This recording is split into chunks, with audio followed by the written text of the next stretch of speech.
കൃഷ്ണ ഗുരുവായൂരപ്പ ശരണം. ഹരേ കൃഷ്ണ ചാനലിലേക്ക് ഏവർക്കും സ്വാഗതം.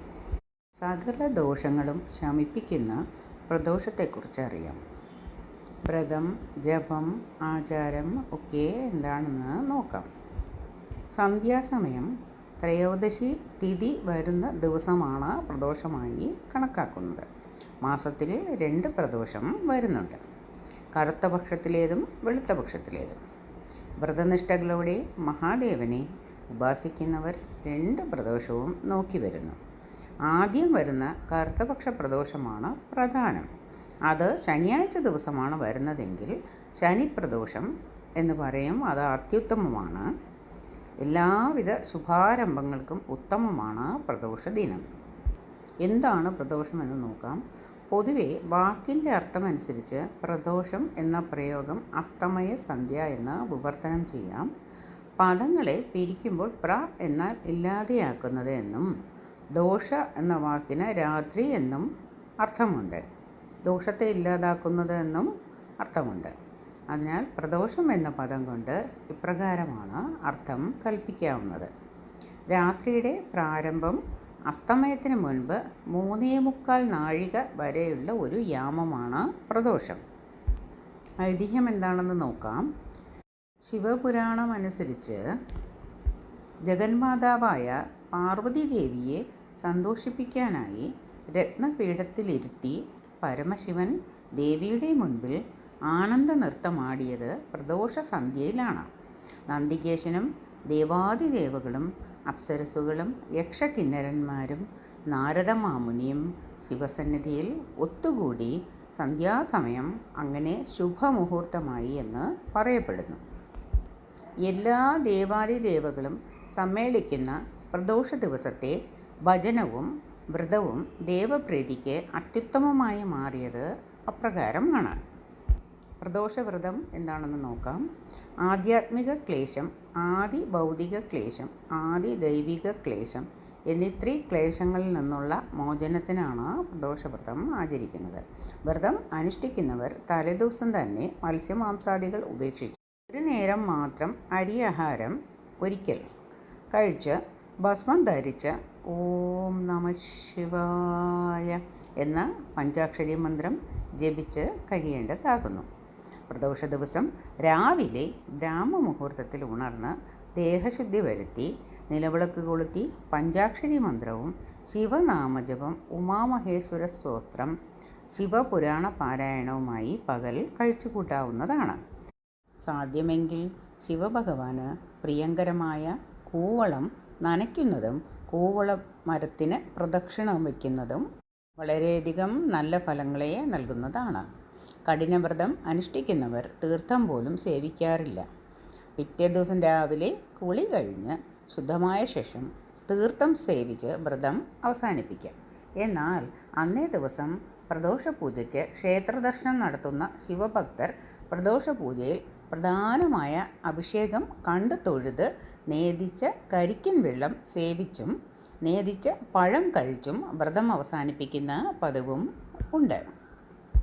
സന്ധ്യയ്ക്ക് ശിവക്ഷേത്ര ദർശനം നടത്തി ഭഗവാന് നേദിക്കുന്ന കരിക്ക് പ്രസാദമായി സ്വീകരിച്ച് കഴിച്ച് ഉപവാസം അവസാനിപ്പിക്കുന്നതാണ് സാധാരണ രീതി.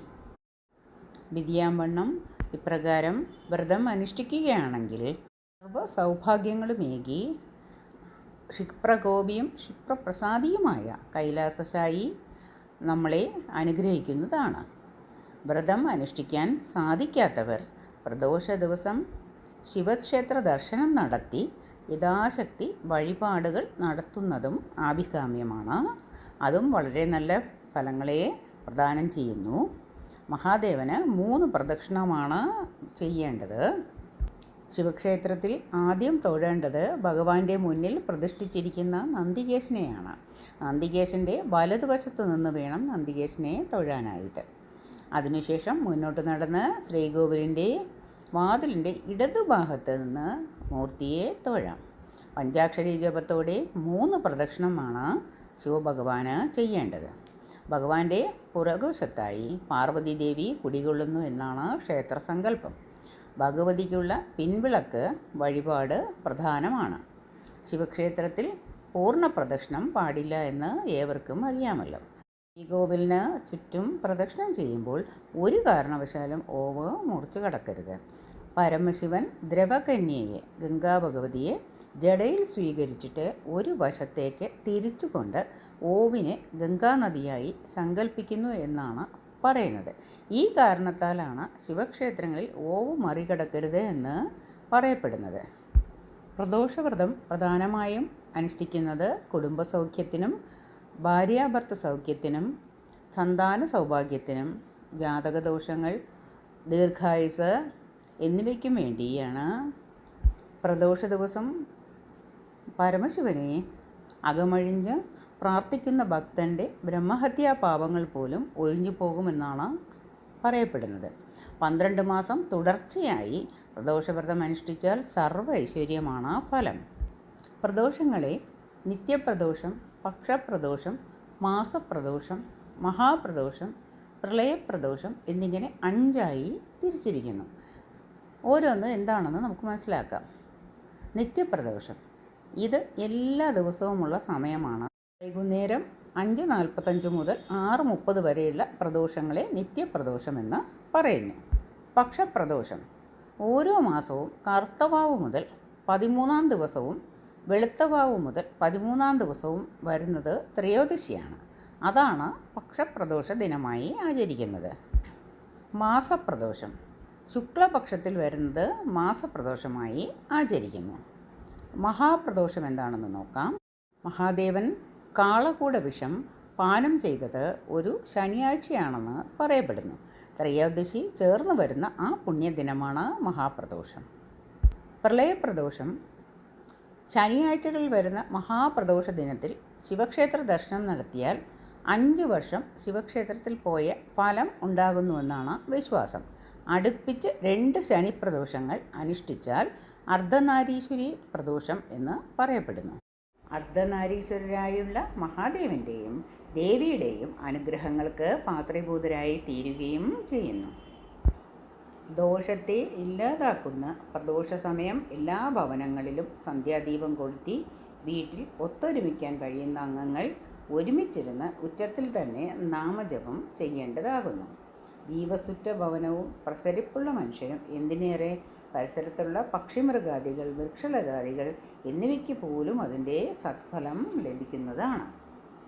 ശിവം ശിവകരം ശാന്തം ശിവാത്മാനം ശിവോത്തമം ശിവമാർഗപ്രണേതാരം പ്രണതോസ്മി സദാശിവം. ഓം ഉമാമഹേശ്വരായ നമഃ. ഓം നമഃ ശിവായ തുടങ്ങിയ മന്ത്രങ്ങൾ ചൊല്ലാവുന്നതാണ്. കൂടാതെ മഹാമൃത്യുഞ്ജയ മന്ത്രമായ ഓം ത്രയംബകം യജാമഹേ സുഗന്ധിം പുഷ്ടിവർദ്ധനം ഓർവാരുകമിവ ബന്ധനാത് മൃത്യോർമുക്ഷീയമാമൃതാത് എന്നുള്ള മന്ത്രവും പ്രദോഷ ദിവസങ്ങളിൽ ജപിക്കാവുന്നതാണ്. പ്രദോഷനാളിൽ വ്രതമനുഷ്ഠിക്കുന്നതിലൂടെ സർവൈശ്വര്യം മാത്രമല്ല ഒരു വ്യക്തിക്ക് എല്ലാവിധ രോഗങ്ങളിൽ നിന്നും മോചനവും ലഭിക്കുന്നതാണ്. ആദിയും അന്തവുമില്ലാത്ത ദേവാദിദേവൻ ശ്രീ പരമേശ്വരൻ്റെ പാതാരവിന്ദങ്ങളിൽ പ്രണമിച്ചുകൊണ്ട് സകലർക്കും ശ്രീ പരമേശ്വരൻ്റെയും ശ്രീ ഗുരുവായൂരപ്പ ഭഗവാന്റെയും അനുഗ്രഹം ഉണ്ടാകട്ടെ എന്ന് പ്രാർത്ഥിക്കുന്നു. ഹരേ കൃഷ്ണ. സർവം കൃഷ്ണാർപ്പണമസ്തു.